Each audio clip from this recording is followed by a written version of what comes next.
Hey guys, welcome back, Bolt Spider here, and today we're going to be going over my Yu-Gi-Oh! Day deck profile. Now, I went 4-1, there was a total of 3 4-1s for first, second, and third, and I got third place because tiebreakers.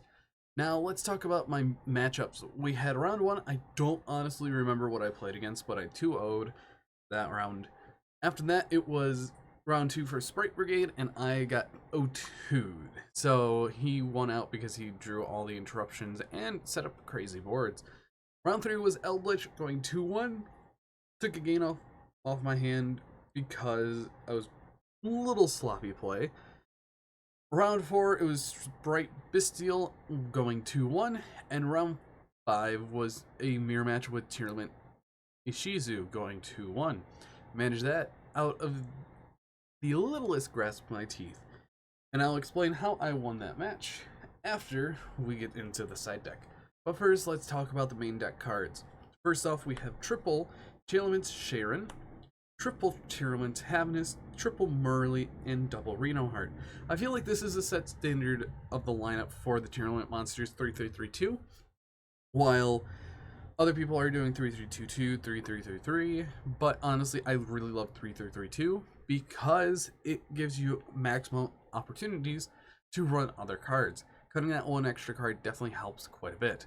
Now, I cannot complain at all about this ratio. It is really, really powerful, and I'm actually ready for Konami to hit this deck because it's about time, in my opinion, because it is way too long of a wait to hit something like this going on.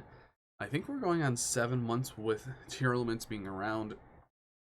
After that, we have a Bestial package being triple Magnoet, double Drewsworm, one Serenair, and one Lubellion. Having the 6 Bestials with Lubellion is actually very good. I actually drew a Lubellion so much where I ended up having 2 Bestials in hand sometimes at the end of the turn, or just the one. And the one thing I love when a lot of players pointed out, Magnoet search Lubellion to search Magnoet on your next turn.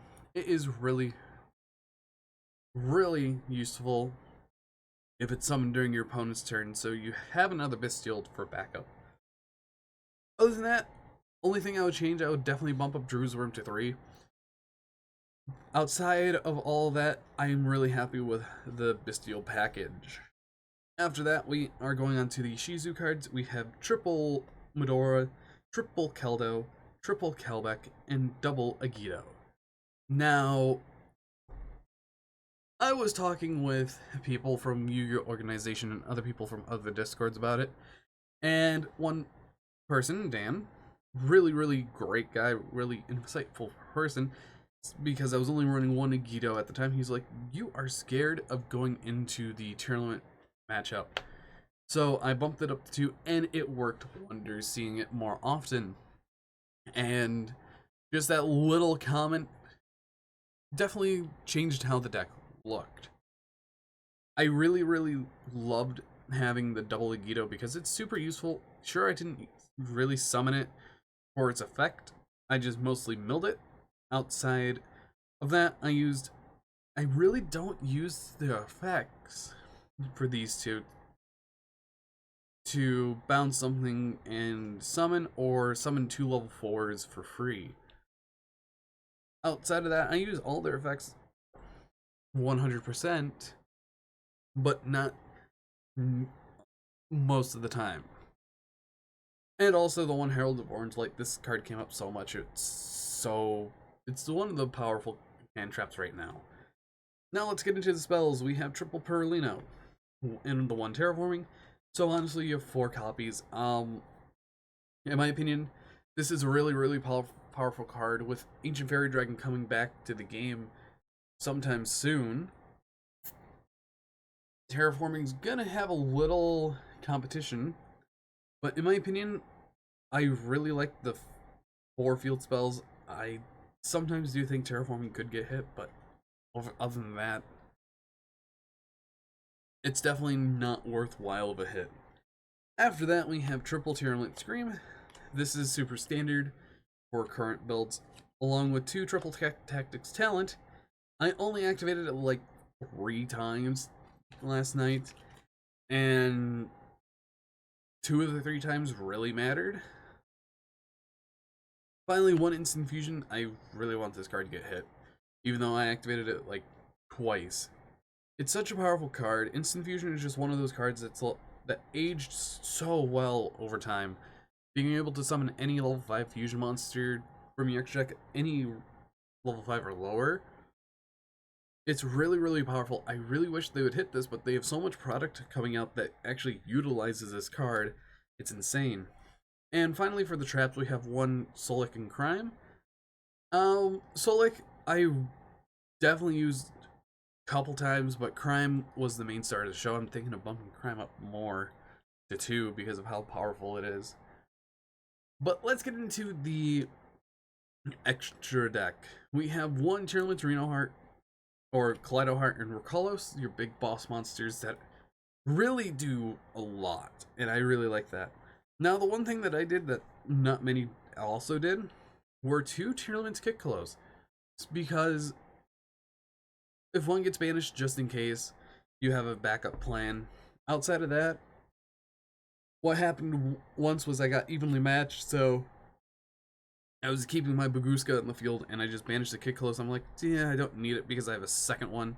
It's times like that where it comes in handy. If you evenly matched and you have this and Baguska on the field, it definitely is one thing that wins games, or could win games. Next up, Dracostapelia never made. Garura made like 3 times. Mud Dragon, went into it a little bit, but most of the time I really didn't need to go into these until I got to the mirror match, where I made Mud Dragon and Garura.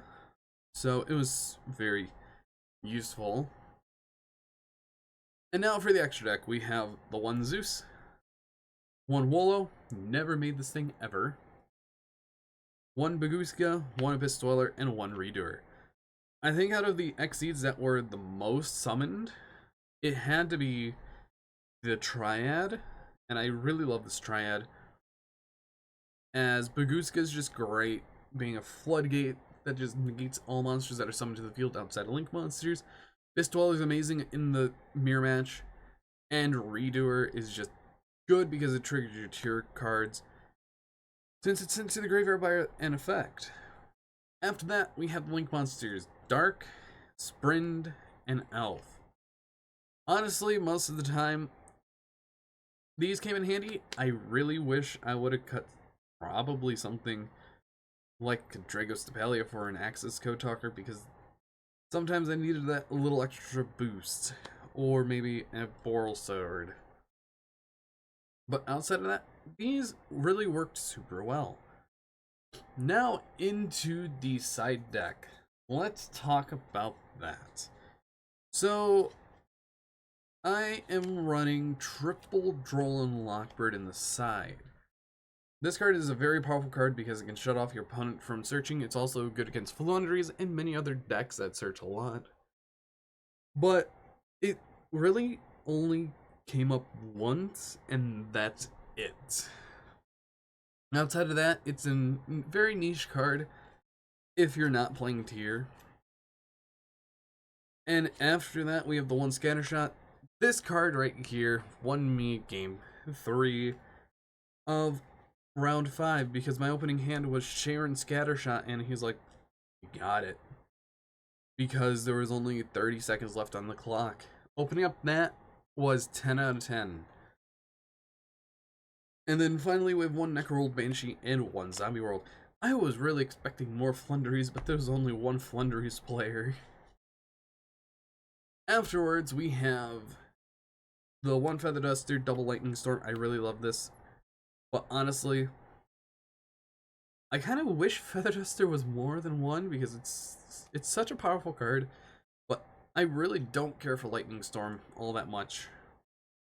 Feather Duster's cool. Lightning Storm is just another Feather Duster. And honestly, it definitely has the test of time. Now into the rest of the extra deck. We have triple Evenly Matched and triple Imperm. This never came up. Imperm came up once. So I could have swapped that out for something else, but I really don't know. Now, Imperm is always a great hand trap. It's one of the best hand traps right now, and Evenly Matched is just one of those cards, like, you kind of need it, kind of don't. I was in the boat of both. I could have ran something like Kaijus or Lava Golem, but other than that, I am really happy with how this deck performed. Going 4-1 third place, and pretty much tying with everyone else who got third place. Well, tying the record with everyone in first, second, and third. It was a very fun night, and I cannot wait for the next format that doesn't involve tier, which I hope is soon. But I've been Bolt Spider. I hope you guys did enjoy, and see you guys in the next video.